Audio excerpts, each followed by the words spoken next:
Okay, good morning history buffs and history lovers. Welcome sa isang bagong episode ng History by Bike. At nandito tayo ngayon sa San Juan, City of San Juan, or mas kilala siya noon as San Juan del Monte.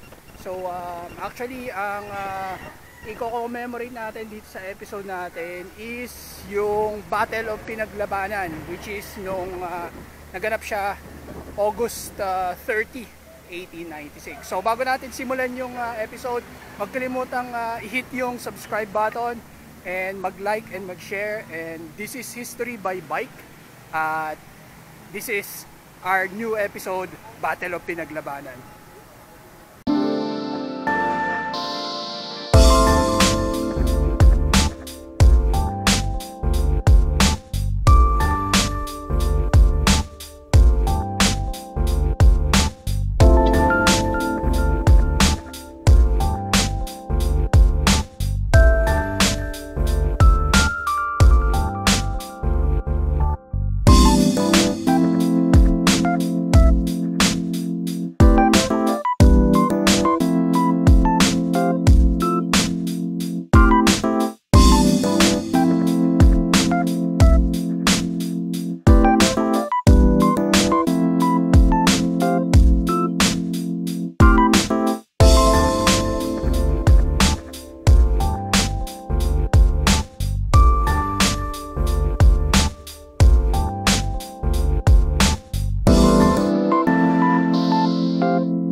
Okay, so bali yung una nating pupuntahan na site dito is yung naunang ginawang Battle of Pinaglabanan monument.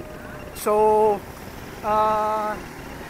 bakit siya yung luma? Kasi siya yung unang nilagay dito sa San Juan bago gawin yung nandun malapit sa may munisipyo nila, which is dun na actually yung official celebrations nagaganap sa every 30th of August. So ang pupuntahan natin na to yung well, existing pa rin naman siya na structure. So dito sa may pinaglabanan noon nagkaroon ng unang labanan, confrontation ng mga Katipuneros laban sa mga yung colonial masters, yung mga Kastila, at of course yung mga Guardia Civil, which is napapabilang din doon yung mga native na personnel, mga Pilipino din, Indio. So actually nagsimula yung laban na yan, balikan natin yung panahon ng pagkakadiscover nung Katipunan, which is August 19 siya. So na-discover yung Katipunan.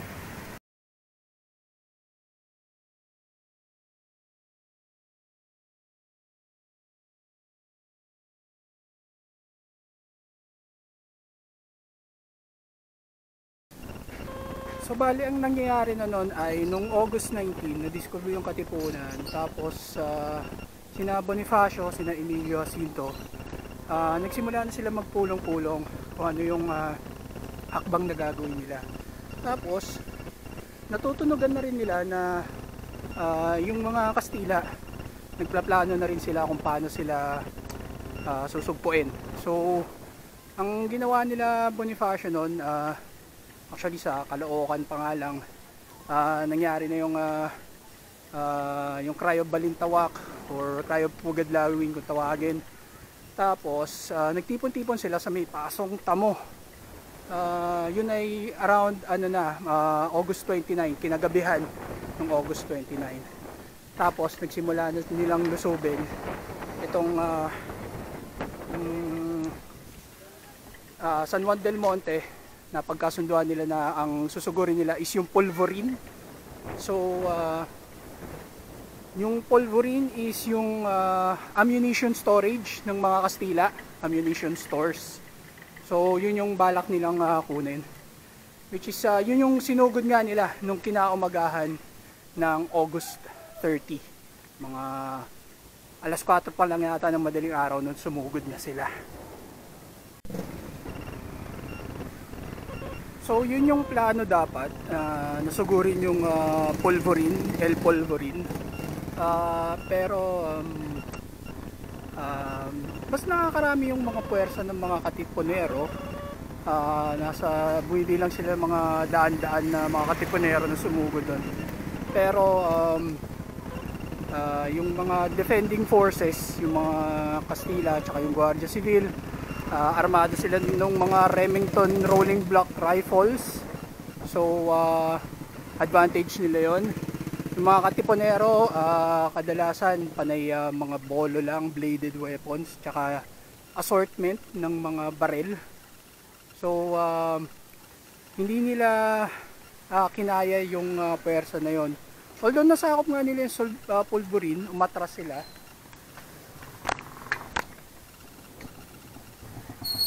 Umatras yung mga Kastila, doon naman sila nag-defend sa may El Deposito, yung water reservoir na matatagpuan din dito sa may San Juan del Monte.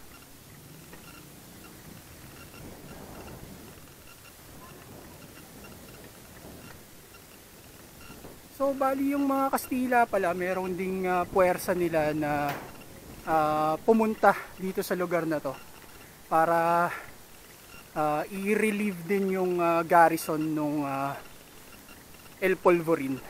So nagsanib yung puwersa nila na yon, natalo nila yung mga katipunero. Actually madami yung casualties ng mga katipunero, mga 150 yung namatay sa kanila. Tapos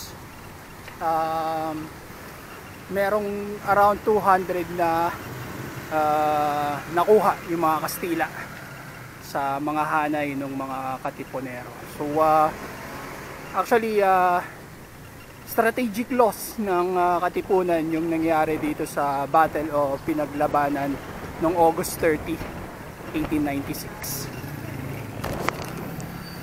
Okay, so eto, malapit na tayo dun sa diwa ng 1896 or yung pinaglabanan na marker monument. Ito siya.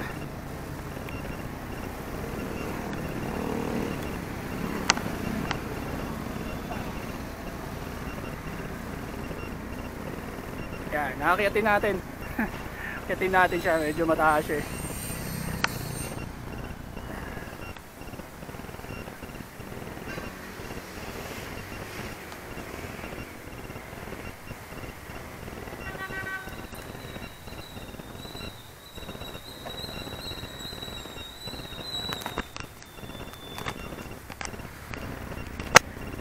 Okay, so ito na yun, yung statwa, monument ng diwa ng 1896.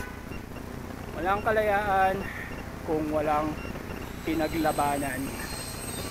So ito na yung status niya ngayon dito. Ang napabayaan na rin siya. Ito yung monument.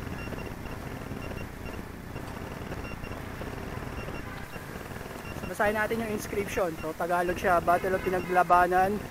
Sa pook na ito, naganap ang makasaysayang labanan ng mga Pilipino at Kastila noong ika-30 ng Agosto 1896. Dito unang sumalakay ang mga katipunero sa pamumuno ni Andres Bonifacio.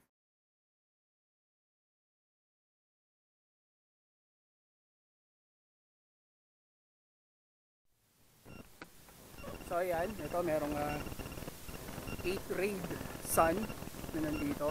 So nung August 30 nga pala, nung kinagabihan nun, mga 8 PM, si Governor General Ramon Blanco mismo ay nagpatupad siya ng martial law sa 8 provinces dito sa Katagalugan, pati na rin yung banda doon sa may taas.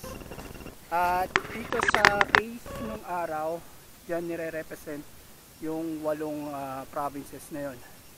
So Manila, Batangas, Cavite, Laguna, Pampanga, Tarlac, Nueva Ecija, yung Manila area. So nagpatupad ng martial law, si Governor General Blanco. Puntahan pa natin yung ibang makikita dito sa park. So ito parang merong isang bagong rebulto. Hindi ito yung hindi ito bago.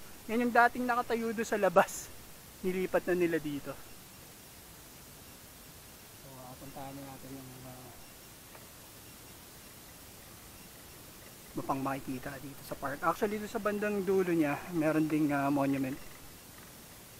So yan, mukhang medyo naghahanda na rin sila dito. Meron ng mga nakalabas na mga Philippine flags. Philippine flags. Yan.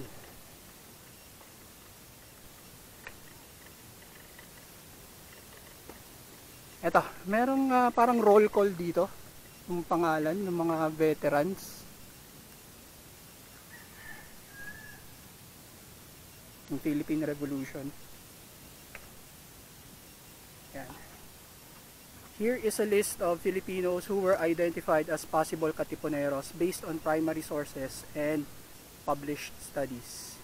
Many fought in the battlefield, many were simply implicated, many asked for amnesty, many lost their lives. Although this list is incomplete, it is a reminder that the story of the struggle for freedom is composed of different people with different experiences. Dami. Pangalan. Daan-daan yan. Daan-daan na mga Katipunero ang sumalakay dito sa dun sa Polvorin at pati na rin dito sa El Deposito. So ito, meron isang monument dito. Sa pagkakatanda ko, gawa din yan ni artist Castrillo. So yung dun sa may yung Katipunan Monument malapit sa Manila City Hall, siya rin yung may gawa nun.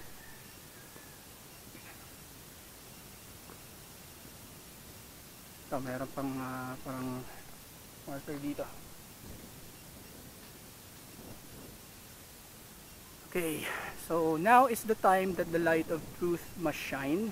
Quote ni Andres Bonifacio, what the Tagalog should know, or sa Tagalog yun, ang dapat mabatid ng mga Tagalog.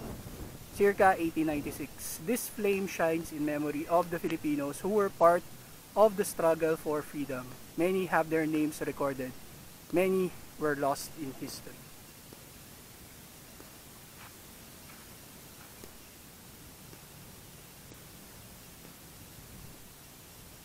Ayan, Tagalog version naman yan sa kabilang plot. So puntahan na lang natin dito yung NHCP Museo ng Katipunan, since meron ding dedicated na museum dito. Mga around 2006 yan siya nagawa.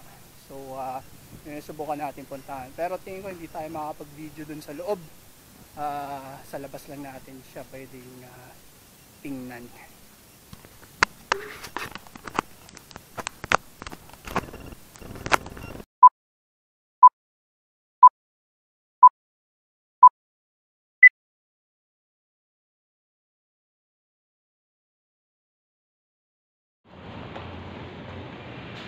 Pasok lang tayo dito sa Museo ng Katipunan.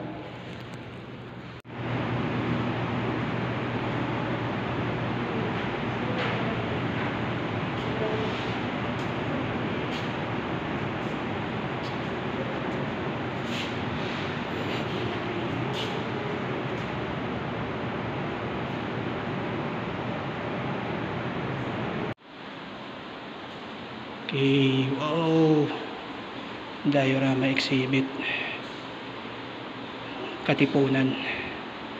So parang ito yung sigaw sa Balintawak.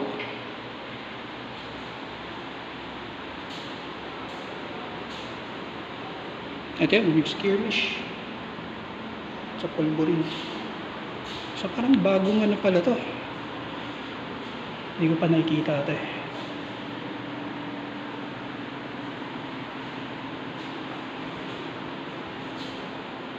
Yan, tapos may mga flags ng Katipunan, yung various flags na ginagamit ng Katipunan. Pinaka-paborito ko, Bungo ni Llanera.